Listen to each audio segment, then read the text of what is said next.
యేసుని ప్రేమ ఛానల్కి స్వాగతం. దయచేసి ఈ ఛానల్ని లైక్ చేయండి, షేర్ చేయండి, సబ్స్క్రైబ్ చేయండి. తెలుగు డైలీ ఆడియో బైబిల్ సామెతల గ్రంథం 28వ అధ్యాయము. ఎవడును తరమకుండనే దుష్టుడు పారిపోవును. నీతిమంతులు సింహము వలె ధైర్యముగా నుందురు. దేశస్థుల దోషము వలన దాని అధికారులు అనేకులగుదురు.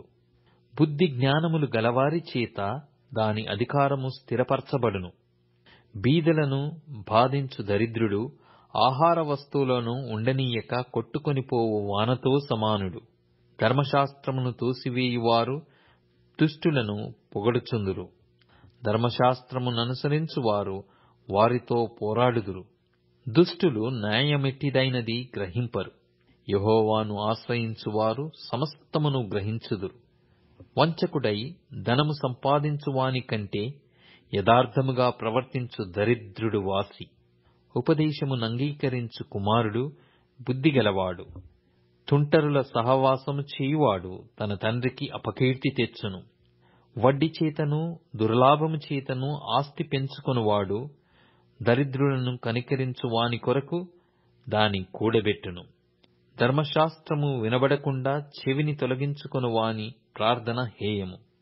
యథార్థవంతులను దుర్మార్గమందు చొప్పించువాడు తాను త్రవ్విన గోతిలో తానే పడును. యథార్థవంతులు మేలైన దానిని స్వతంత్రించుకొందురు. ఐశ్వర్యవంతుడు తన దృష్టికి తానే జ్ఞాని. వివేకము గల దరిద్రుడు వానిని పరిశోధించును. నీతిమంతులకు జయము కలుగుట మహాఘనతకు కారణము. దుష్టులు గొప్పవారగునప్పుడు జనులు దాగియుందురు. అతిక్రమములను దాచిపెట్టువాడు వర్ధిల్లడు. వాటిని ఒప్పుకొని విడిచిపెట్టువాడు కనికరము పొందును. నిత్యము భయము గలిగి ప్రవర్తించువాడు ధన్యుడు. హృదయమును కఠినపరుచుకొనువాడు కీడులో పడును. బొబ్బరించు సింహమును తిరుగులాడు ఎలుగుబంటియు దరిద్రులైన జనుల నేలు దుష్టుడును సమానములు. వివేకము లేని వాడవై జనులను అధికముగా బాధపెట్టు అధికారి దుర్లాభమును ద్వేషించువాడు దీర్ఘాయుష్మంతుడగును. ప్రాణము తీసి దోషము కట్టుకొనిన వాడు గోతికి పరిగెత్తుచున్నాడు. ఎవరును అట్టివానిని ఆపకూడదు. యథార్థముగా ప్రవర్తించువాడు రక్షింపబడును. మూర్ఖ ప్రవర్తన గలవాడు హఠాత్తుగా పడిపోవును. తన పొలము సేద్యము చేసుకొను వానికి కడుపు నిండా అన్నము దొరుకుని. వ్యర్థమైన వాటిని అనుసరించు వారికి కలుగు పేదరికము ఇంతంత కాదు. నమ్మకమైన వానికి దీవెనలు మెండుగా కలుగును. ధనవంతుడగుటకు ఆతురపడవాడు శిక్షనొందకపోడు. పక్షపాతము చూపుట మంచిది కాదు. రొట్టె ముక్క కొరకు ఒకడు దోషము చేయును. చెడు దృష్టి గలవాడు ఆస్తి సంపాదింప ఆతురపడును. తనకు దరిద్రత వచ్చునని వానికి తెలియదు. నాలుకతో ఇచ్చకములాడు వాని కంటే నరులను గద్దించువాడు తుదకు ఎక్కువ దయ పొందును. తన తల్లిదండ్రుల సొమ్ము దోచుకొని అది ద్రోహము కాదనుకొనువాడు నశింపజేయువానికి జతకాడు. పేరాసగలవాడు కలహమును రేపును. యెహోవా యందు నమ్మకముంచువాడు వర్ధిల్లును. తన మనసును నమ్ముకొనువాడు బుద్ధిహీనుడు.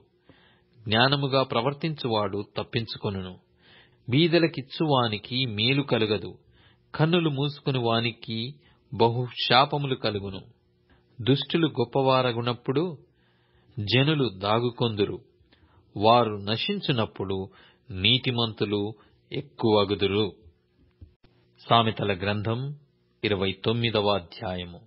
ఎన్నిసార్లు గద్దించినను లోబడని వాడు మరి తిరుగు లేకుండా హఠాత్తుగా నాశనమగును.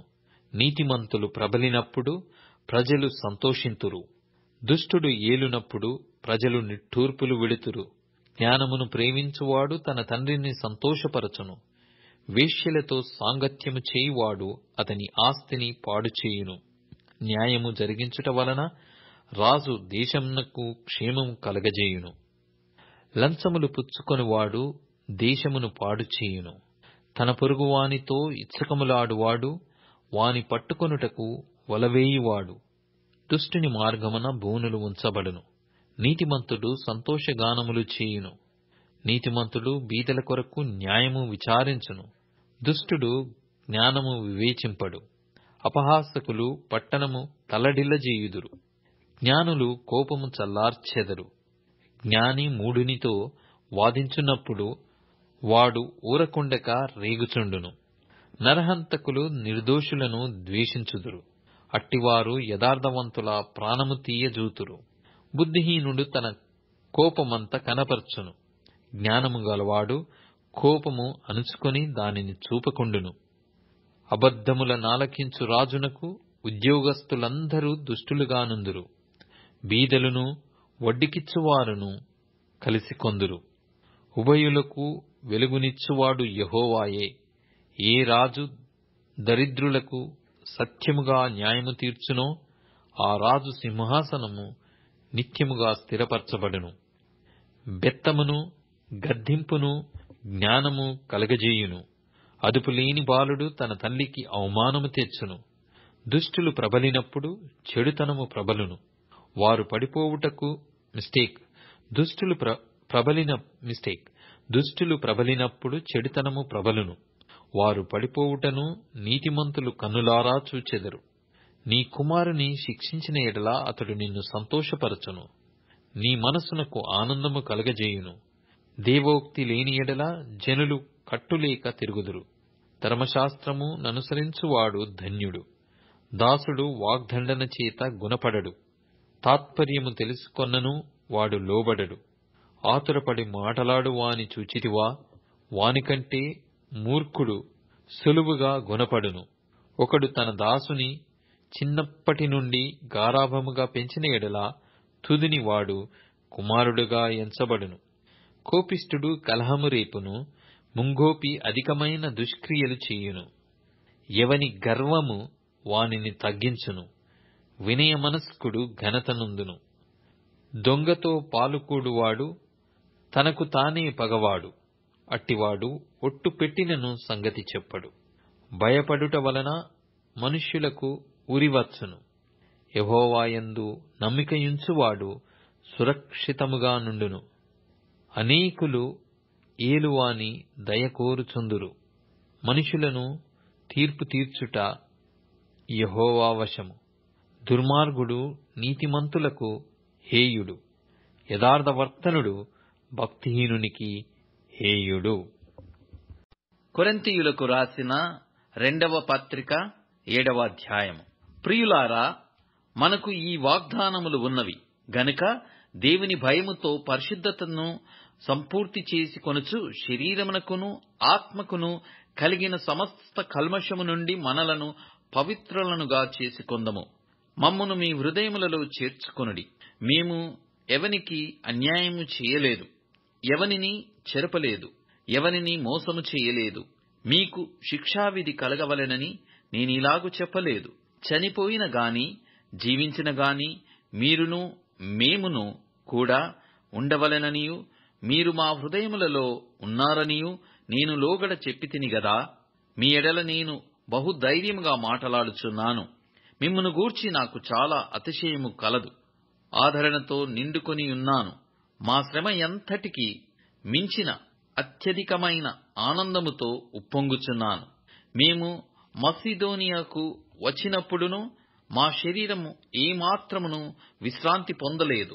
ఎటుబోయినను మాకు శ్రమయే కలిగెను. వెలుపట పోరాటములు, లోపట భయములు ఉండెను.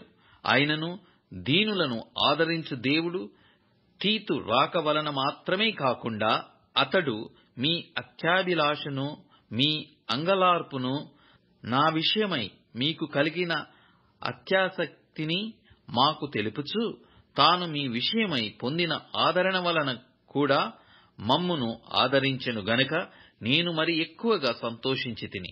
నేను వ్రాసిన పత్రిక వలన మిమ్మును దుఃఖపెట్టినందున విచారపడను. నాకు విచారము కలిగినను ఆ పత్రిక మిమ్మును స్వల్పకాలం మట్టుకే దుఃఖపెట్టునని తెలుసుకొని ఉన్నాను. మీరు దుఃఖపడితిరని సంతోషించుటలేదు గాని మీరు దుఃఖపడి మారు మనస్సు పొందితిరని ఇప్పుడు సంతోషించుచున్నాను. ఎలయనగా ఏ విషయములోనైనను మా వలన మీరు నష్టము పొందుకొండుటకై దైవ చిత్తానుసారంగా దుఃఖపడితిరి. దైవ చిత్తానుసారమైన దుఃఖము రక్షణార్థమైన మారు మనస్సును కలగజేయును. ఈ మారు మనస్సు దుఃఖమును పుట్టించదు, అయితే లోక సంబంధమైన దుఃఖము మరణమును కలగజేయును. మీరు దేవుని చిత్త ప్రకారము పొందిన ఈ దుఃఖము ఎట్టి జాగ్రత్తను, ఎట్టి దోష నివారణకైన ప్రతివాదమును, ఎట్టి ఆగ్రహమును, ఎట్టి భయమును, ఎట్టి అభిలాషను, ఎట్టి ఆసక్తిని, ఎట్టి ప్రతిదండనను మీలో పుట్టించెనో చూడుడి. ఆ కార్యమును గూర్చి సమస్త విషయములలోనూ మీరు నిర్దోషులయ్యున్నారని రుజువుపరచుకొంటిరి. నేను మీకు వ్రాసినను ఆ దుష్కార్యము చేసిన వాని నిమిత్తము వ్రాయలేదు, వాని వలన అన్యాయము పొందిన వాని నిమిత్తమైనను వ్రాయలేదు. మా ఎడల మీకున్న ఆసక్తి దేవుని ఎదుట మీ మధ్య బహాటమగుటకే వ్రాసి తిని. ఇందుచేత మేము ఆదరింపబడితిమి. అంతేకాదు, మాకు ఆదరణ కలిగినప్పుడు తీతు యొక్క ఆత్మ మీ అందరి వలన విశ్రాంతి పొందినందున అతని సంతోషమును చూచి మరి ఎక్కువగా మేము సంతోషించితిమి. ఏలయనగా నేనతని ఎదుట మీ విషయమై ఏ అతిశయపు మాటలు చెప్పినను నేను సిగ్గుపరచబడలేదు. మేమీలాగు అన్నిటిని మీతో నిజముగా చెప్పితిమో అలాగే మేము తీతు ఎదుట మీ విషయమై చెప్పిన అతిశయపు మాటలు నిజమని కనబడెను. మరియు మీరు భయముతోనూ వణకుతోనూ తన్ను చేర్చుకొంటిరని అతడు మీ అందరి విధేయతను జ్ఞాపకం చేసుకొనుచుండగా అతని అంతఃకరణము మరి ఎక్కువగా మీ ఎడల ఉన్నది. ప్రతి విషయములోనూ మీ వలన నాకు ధైర్యము కలుగుచున్నది గనుక సంతోషించుచున్నాను. దయచేసి ఈ ఛానల్ని లైక్ చేయండి, షేర్ చేయండి, సబ్స్క్రైబ్ చేయండి.